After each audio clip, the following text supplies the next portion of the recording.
আপনি দেখছেন news now, আমরা জানি কোনটা খবর। নীতি যেখানে নেই সেখানেই হয় দুর্নীতি। পঞ্চায়েত ভিলেজ কমিটি স্তরে হচ্ছে দুর্নীতি, অর্থাৎ সরকার এবং টিটিএডিসি সর্বত্রই প্রাতিষ্ঠানিক রূপ পেয়েছে দুর্নীতি। নেশা কারবারিদের গ্রেপ্তার, সোর্স মানি, নারী নির্যাতনের মতো ইস্যুতে আয়োজিত গণঅবস্থানে বক্তব্য রাখতে গিয়ে এমনটাই অভিযোগ করেন রাজ্যের প্রাক্তন মুখ্যমন্ত্রী মানিক সরকার। এদিন সিপিআইএম ত্রিপুরা রাজ্য কমিটির উদ্যোগে আগরতলায় আয়োজিত হয় এই গণঅবস্থান।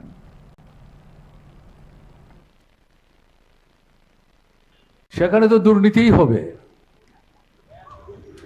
ব্লক হচ্ছে দুর্নীতির আড্ডাখানা, পঞ্চায়েত ভিলেজ কমিটি দুর্নীতির অন্যতম বিশেষ কেন্দ্র। এবং এখন এই দুর্নীতি